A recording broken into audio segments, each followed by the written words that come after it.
hard work, persistence, resilience, knowledge. There's no doubt. I ran into trouble. People say yes. Now I'm finished. I just remained calm, but I still will have it. I came back to Nigeria, which you saw me and said, Shegun, you are the first person I will have your banking that was investigated, that was not found. I can't believe it. If anybody in life asks me for the honest man, I will refuse. Is there another word used to describe your leadership style, especially as CEO of Port Harcourt? Your ethics and culture, which is trust and other class, has to be number one. Then you must have spirit of performance.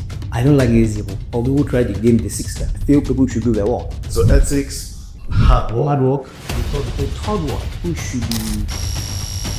How would you want your tenure as CEO so that we remember 10 years from now? I want to be remembered as a CEO that built the future today. The future is digital. So in 10 years, how will you want to see this bound?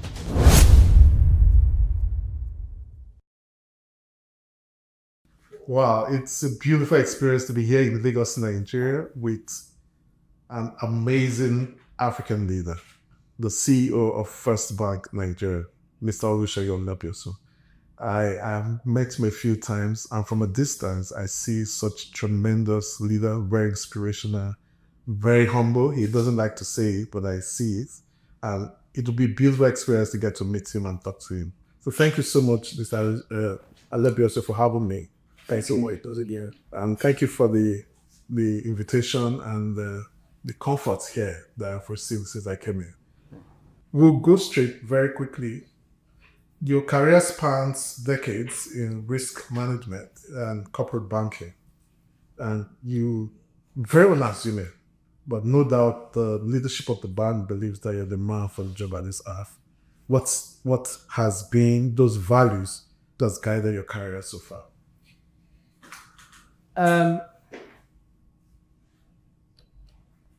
My career actually started not in risk management. My career actually started in finance. Early in life, I started in FinCon, financial control. And I did well because my boss then left less than 6 months to my immediate boss. Left 6 months to my resumption. Then another bank as financial controller. I took over the job of an assistant manager even when I was graduate training. So I rose quickly, and our real financial controller then, Supply, who later became MD of National Bank and then ED in AMCO. People thought he was my senior brother. Well, he liked me so much because he saw what we do. So quickly, I got Ademi Zibu, Side Nation. So Zibu stood by me, supported me, and all that. And I left Ushonik in 1994 to join Quick Merchant Bank as financial controller. What today you call CFO. So I was financial controller I reported to the CEO as a small boy from 7-year-old. Wow. So I spent my first life in finance. It was around 98 or so. After I went to go to Kurube University in New York. Also, I was to work a program in economic policy management, and it was took me to 6 months, 12 months classroom, 6 months internship that would take me to World Bank, IMF, but I couldn't pay. So I tried. I couldn't raise they gave me scholarship, but the balance I couldn't raise. So it's a turning point in my life. So my boss there said, Shegun was becoming human risk. So the easiest way was to move into corporate banking. Why? Is this providing somebody can have control so that we'll have his duplicate if it's gone. That was how I found myself corporate banking. So in corporate banking, I started with export and leasing before I was moved to oil and gas. And that's true. which I was supervising. Before I was transferred in 2000 to Port Harcourt as a general manager to manage Port Harcourt, Warri, Eket, and Body. So then again, being merchant bank, we don't do retail. It has to be corporate, commercial. That was part of that. And 2001, I left December 3rd, actually. I left for Omega Bank. And I left for Omega Bank. And then I started as like what you call head of subsidiaries. So I was managing the securities, the trainees, the security arm, the HLA estate, which is like the mortgage arm, and also the money transfer from Atlanta, which is like remittances. Then 3 months down the line, I was transferred back to Port Harcourt again. That there were issues in Port Harcourt. I should go and solve the problem. So I resumed in Port Harcourt May. Then the MPL local branch was high. That was the reason they said you go there because I should go and deal with you this yourself. I was there, started to sort out the issues. And while there, I became regional manager, zona manager, managing branch Port Harcourt for regional manager. And it was an interesting experience because I got to learn aviation. I got to learn shipping, the corporate banking together with everything again, moving public sector. And I met interesting people. That shaped me a lot. In Omega Bank, I found a father again, in the MD, Reverend Adetui. And also late Captain Astro trusted me. Also, I done aviation because in go on vacation, we signed all the checks to maintain aircraft and need me for 6 months. Okay, so he trusted me, and I will go and then render account to any conspiracy. So I will maintain the pilots. I will do the training. I'll pay for it. I will do the this check of the plane. I will do everything as if I was the MD. Trusted. So I learned practical aviation from that. I had to fly in cockpits sometimes to check some things, to be able to put myself in position of pilots, just to understand what is going being masses. So it was interesting for me. So I got to know South, Eket, Warri, Onin, Yenogwa, Oporomal, Tambra, so pushing the city. Sabotage. If you go towards Guachuku, I will go through what the folks? Kwale. We would get about closest hospital in Kwale. Was 40 hours. I got to know urban fields. The DC pipeline was replaced after the easy fire was placed on that tower. So I know actually all those locations. Well walk over, rubber plantation, all those things. Everything around South area, up to Oron, other places, I got to know. It was in that place that I met many people that I met in my journey in South. I came across Ultimamichi, for example, was speaker. When I was in peak merchant bank in those days. Of course, the current governor of Akwa Ibom State was our customer when I was in peak, was a customer in Leket, but also a customer in Omega Bank. So where I go to Omega Bank. So we met many local customers. It was quite interesting for me for my career. And so when you see me you see this, my first how many years I never don't know anything about it. So, but however, I have a brother who was my boss in Chief Merchant Bank, Ken Lawson. Has been a very good friend, my brother. Here is a man who encouraged me and told me many things. Told me the importance of having a foreign degree. Why he was trying to get to LDB, they told him, oh, a good guy, but most times they would not take you back for degree. So it has been my lifelong. And because I wanted to go to Columbia University and I missed it, and I said in my life, if I don't go to any other school in my life, if anything happened, I will blame myself for being this guy. So he kept on encouraging me. So in 2005, I decided to leave. So I got admission to the London School of Economics. So I left my job. I went to school. Coming back from school, no job. Of course, I left my job, not at first. And then I had to look for a job. So I got a job in UBA. It was UBA that I interviewed for a job in retail. And they gave me an offer. Only for me to resume, I decided to go and resume a risk. So accidental risk. So I have never worked in risk until UBA. Oh wow. Yes, I know credit assessment. Because of my finance background, it was easier for me to do ratio analysis, to check all those parameters and all those things. While in business, they rely on me to pay some decisions. They rely on me to. I'm not sure I lost. I'm not sure I have represented care. It's not going to possible my biggest business, which would rely on me. So maybe they saw that today. I don't know what to do. So, and told him drop me risk. So I started learning risk in UPA. But let me come in very quickly. Clearly, you are a very rounded banker. You've been in income, aviation, all of it. And one thing resonates all true. You've been trusted. Many leaders have trusted you.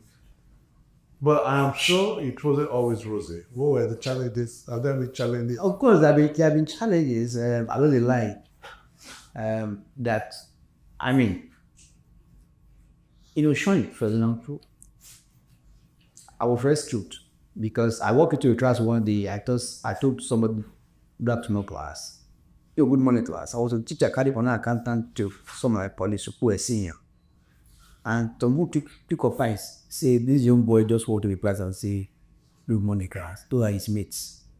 And Holland started. It was visible that they rescued me, to be honest.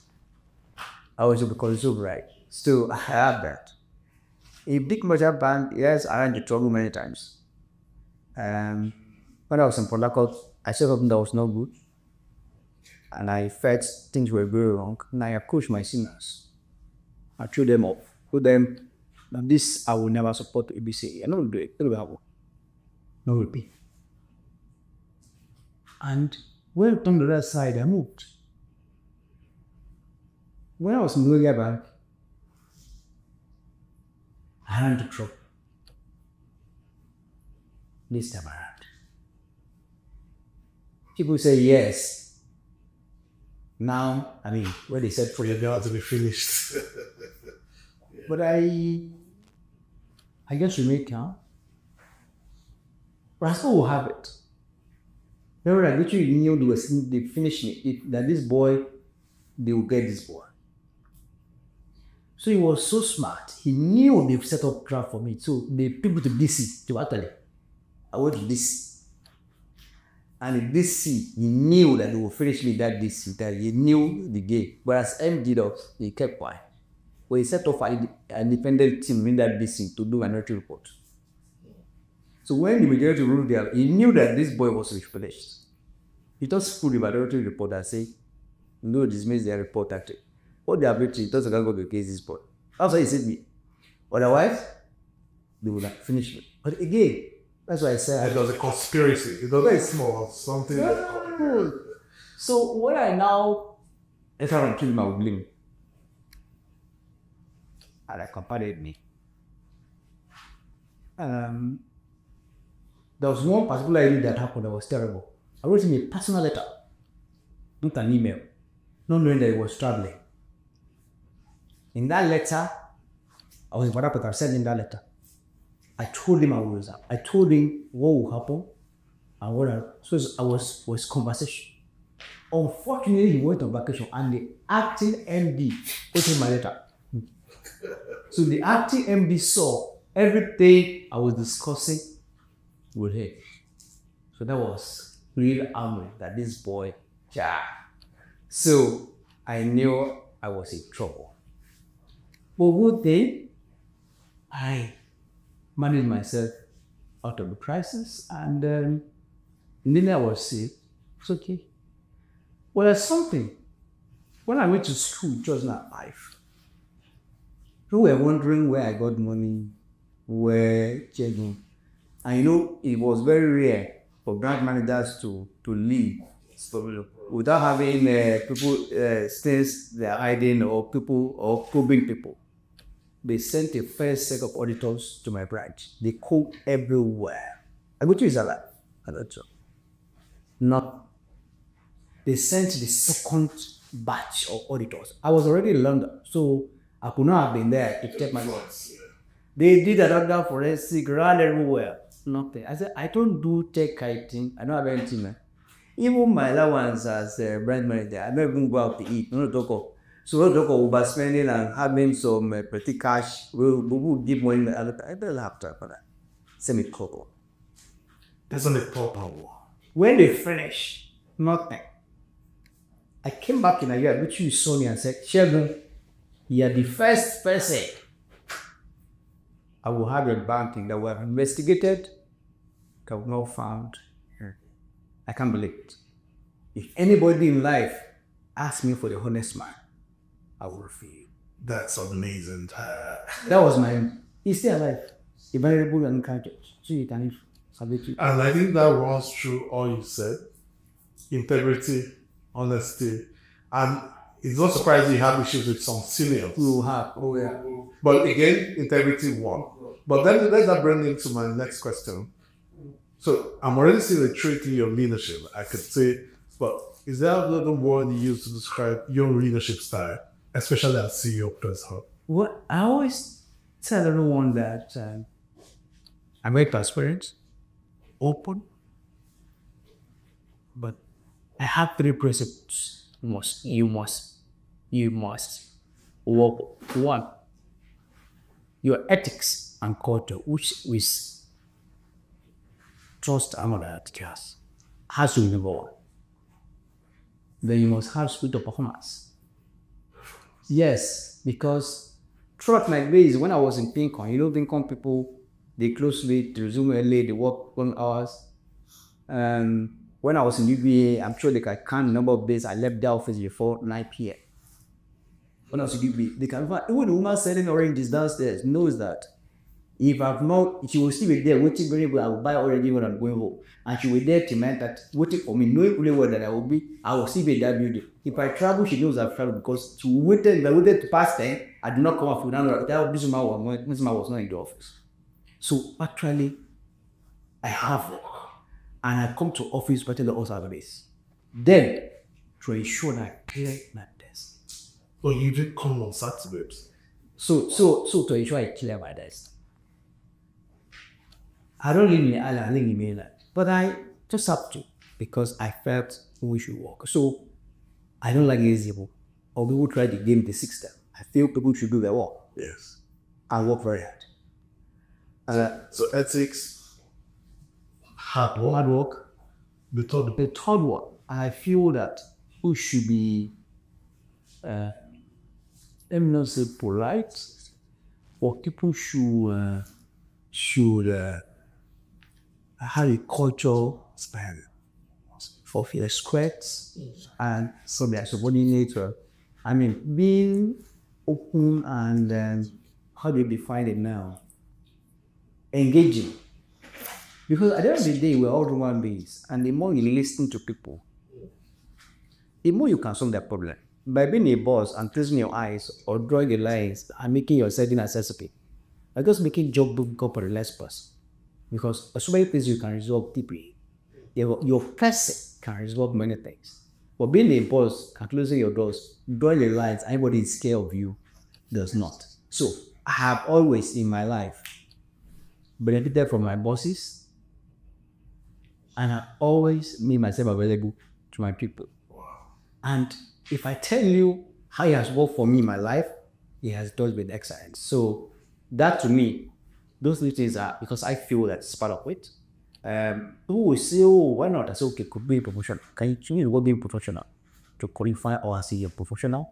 And then you must have the culture of service, which is culture of service actually the big attending. You must care, you must have empathy. Talking to your people. Ensure that they're human beings and able to propel them. And then they trust you. And it essentially was trust triangle. I must say it's amazing to see a leader like you talk about respect for those who are below, those your colleagues, like you call them. And I think it's something that every leader should take on.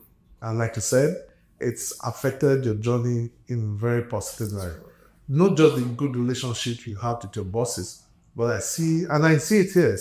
I see the freedom your staff, your team members can relate with you, and I'm also welcome. But that brings me to the question of First Bank. Over 131 years now, Nigeria's oldest bank. You weathered several transitions, military regime, you were there. And even one of the high points of this bank is how you handle COVID-19, something we'll never say. What's the secret? What makes First Bank tick? What's the secret sauce behind this longevity? We always say the First Bank is the elephant. Noble, with dignity, resilience, and this culture of respect and impact. And I'm sure if I share with you the attribute of elephant, even they take care of the nest, they ensure that things will around there. They're not violent until when you touch them. So First Bank is woven into the fabric of society. People look at us as well at 1 year old. They thought under COVID, First Bank came in. People were saying a couple of things. We don't even know the engine that we have. Ahead of them, we've gone ahead. We've done our crisis management policy. In fact, that was one of the policies I did immediately during the First Bank. Before COVID struck? Yes, crisis management policy, we had this 2017. I only joined First Bank 2016. All the reason I put in place. No, we can't have this, we must have this, so that if anything happened, Business continuity wasn't paid. so we just activated, we've done it one or twice or some things, and then when it COVID-19 came, just activated it immediately. Where we put people, rotation, where we work, IT, is that, customer excellence, this, that, and it worked like fire. We're having calls in the morning, call in the evening, call, so that we take action steps. So we have not wait tomorrow as they're making the call at 4 p.m. You're asking your team what's going on. As I come back the following morning, guys, we're discussing what the next one.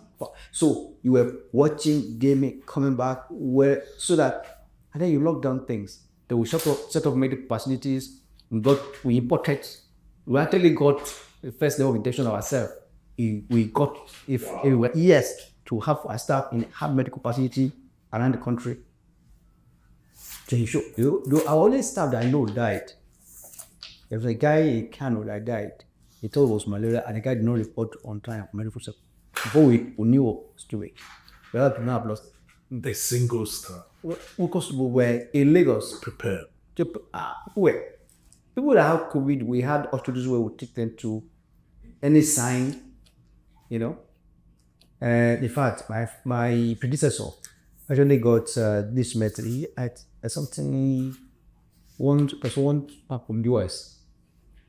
Quickly bought, and you can get the people to subdue the impact of the trade before we to the hospital. Yes, people had to be on oxygen mask, everything, everywhere. We got masks for people with video carotines, security floors, very fast. So as big as we are, we do the and many people have said, oh, First Bank will be stored. We don't understand. People confuse our framework at protecting losses. So being slow.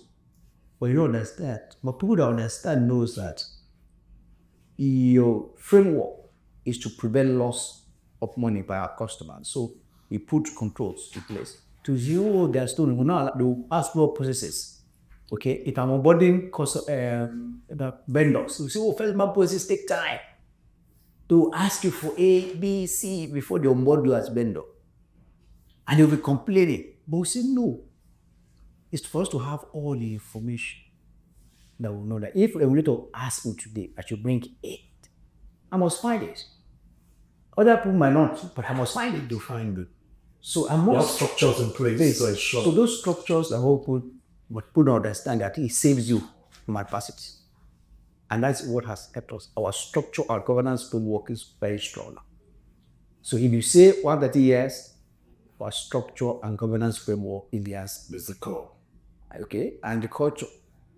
Because those governance framework and processes all feed into your culture. So how do you meet that here? How will your staff behave? I mean, they all want to defend the enterprise. How are they motivated? Questions are quite important. And truth be told, that's why the bank has been around for 130 years plus, because so that's one people believe that the vote of confidence in your governance. When I was in AFDB, and I wanted to open an account, and I said, where will my money be saved? I opened an account with first bank myself. That if my money is missing, first bank will give me back. I have that kind of, Even when you were not in what all this stuff. Yeah. So you can imagine the perception. Yes, I agree. But let me come to SMEs now. You know, the how you supporting the SMEs? That's Press Bank helping middle income people to try in this economy.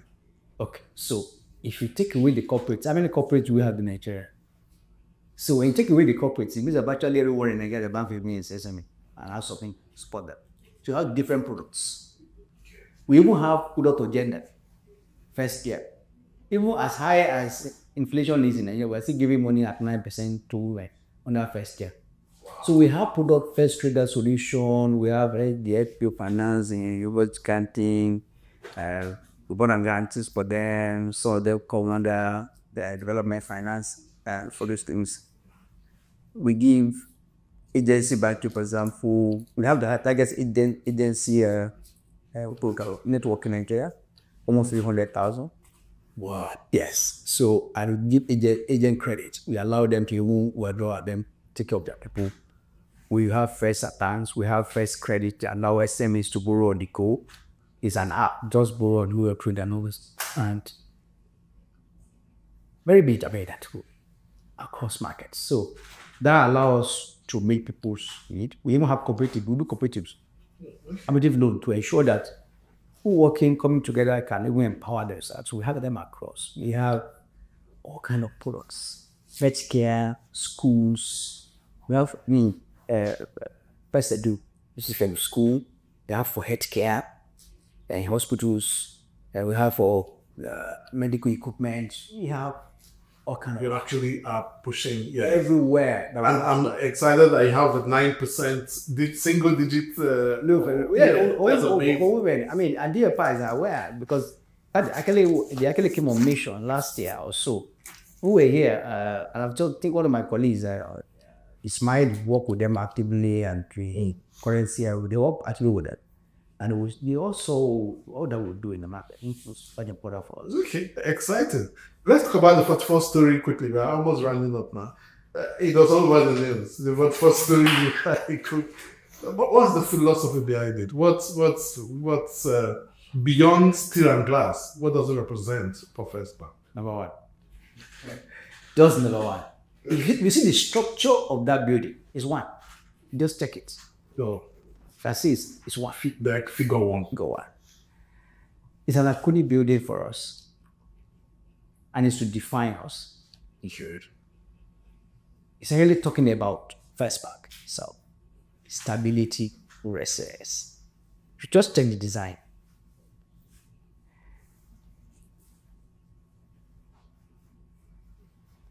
If you check the design, what we'll try to do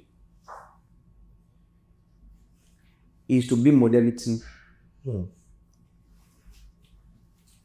into banking and architecture.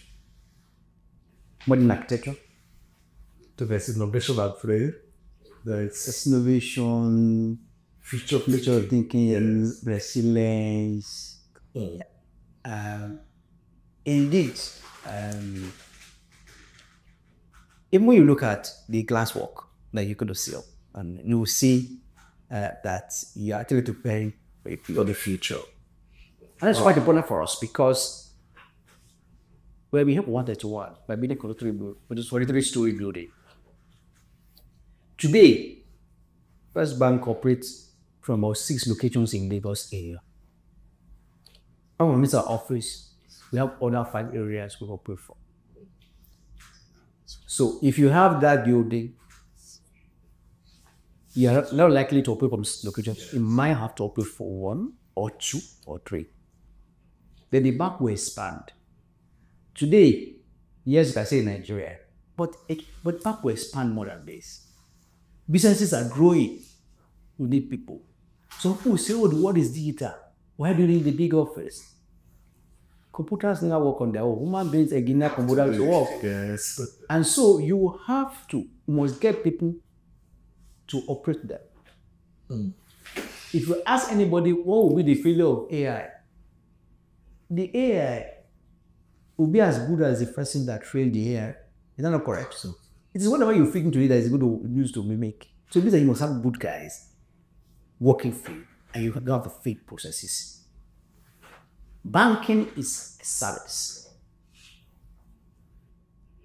Human beings, no matter how digital you are, you must still talk to human beings first. So our human beings will be there to be. Yes. Okay. We also try, today, I may not have a whole floor here dedicated to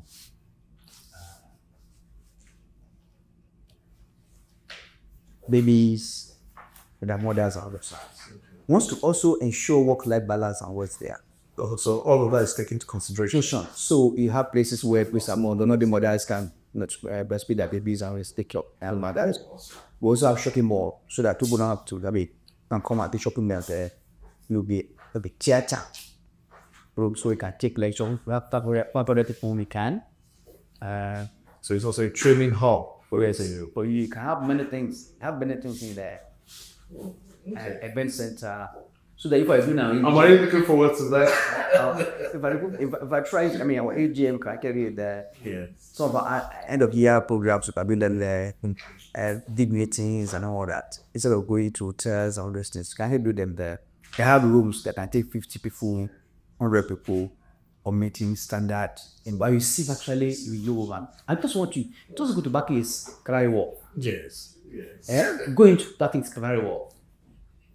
I've been there. I was there about 20 years ago. And I love it. They have almost a whole floor. To this vision. That's right. It's almost a whole floor. Smith room, left, right, center. Another floor. No big. You see all those things. When you enter, you see shops. People, coffee shops. So you see. Okay. I'll cut you because I'm waiting to see it actually happen. But I think it's that I'll come down to the last questions now on legacy.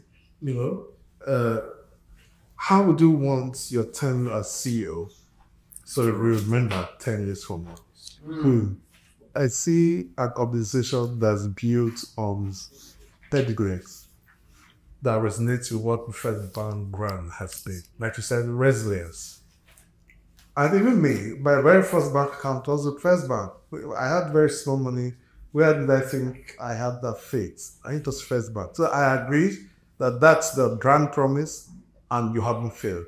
And I see you extending that. But in the context of innovation, in the context of future-proofing the bank, what the future going to be like, I would love to hear your own take also. Yes, so I want to be remembered as a CEO that built the future today. We say future proofing. Yes.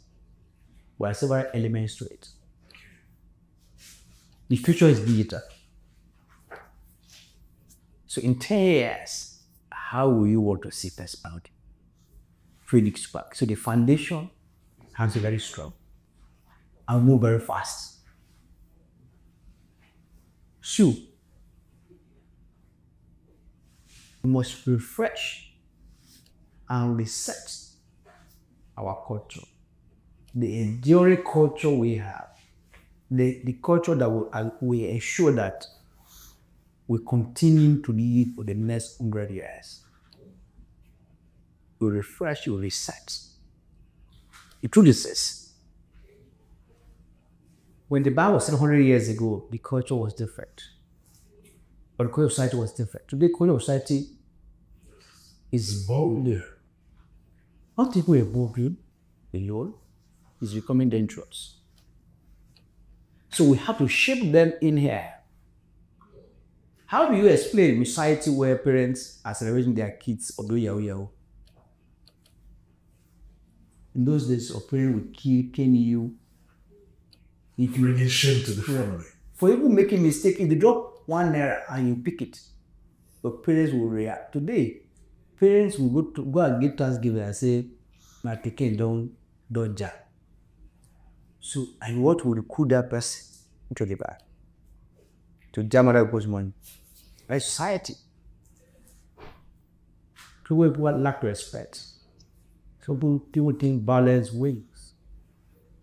First back must show the example that it doesn't.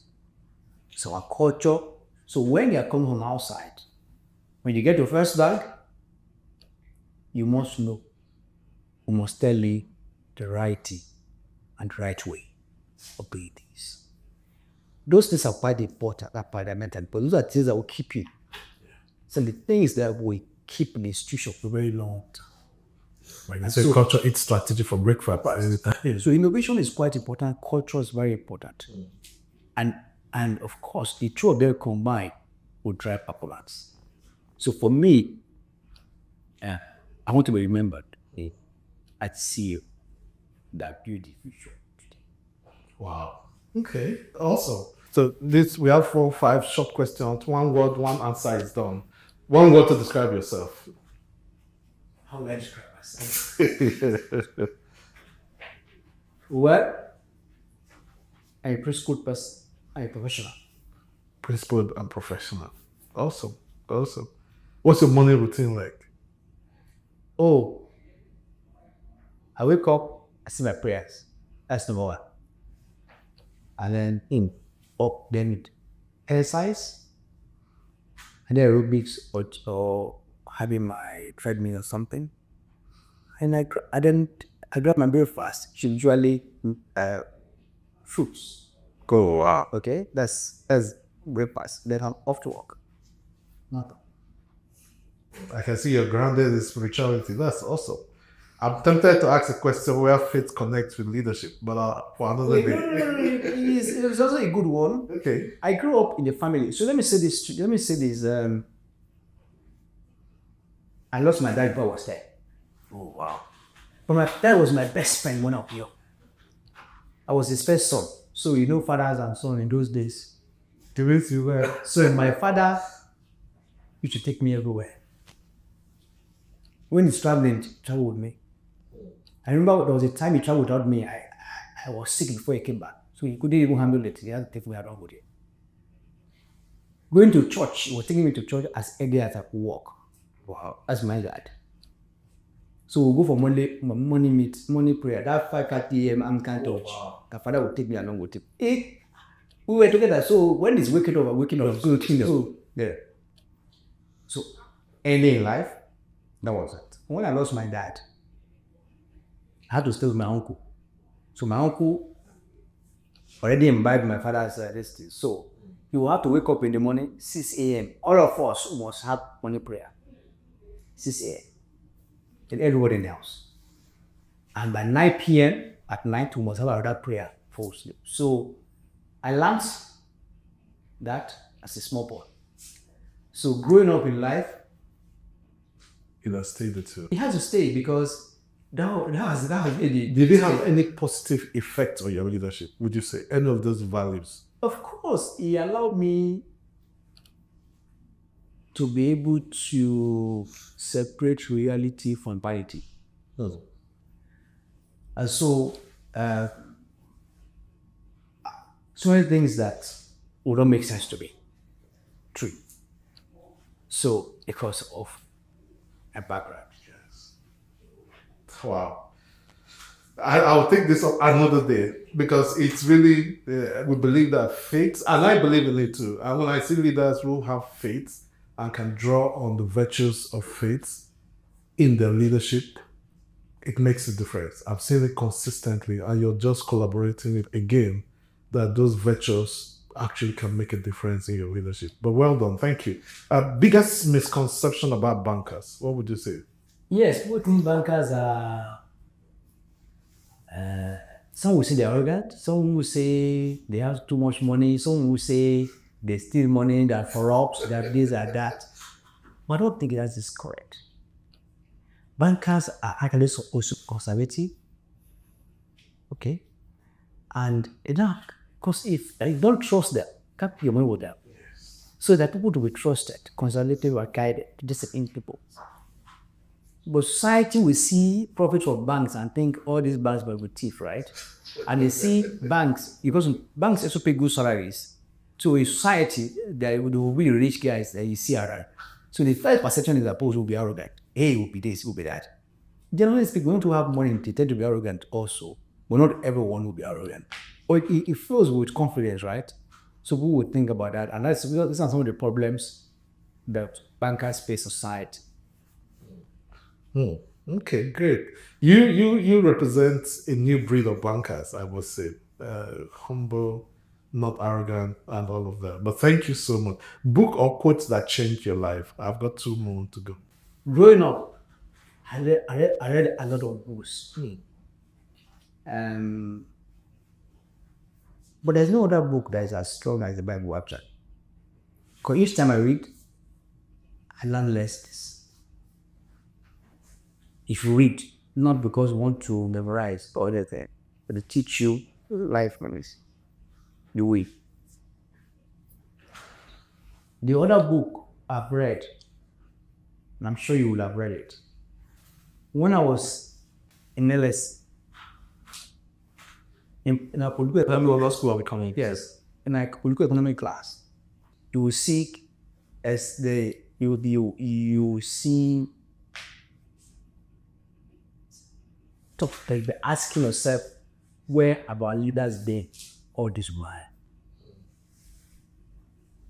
So I used to have a prof called Robert Wade.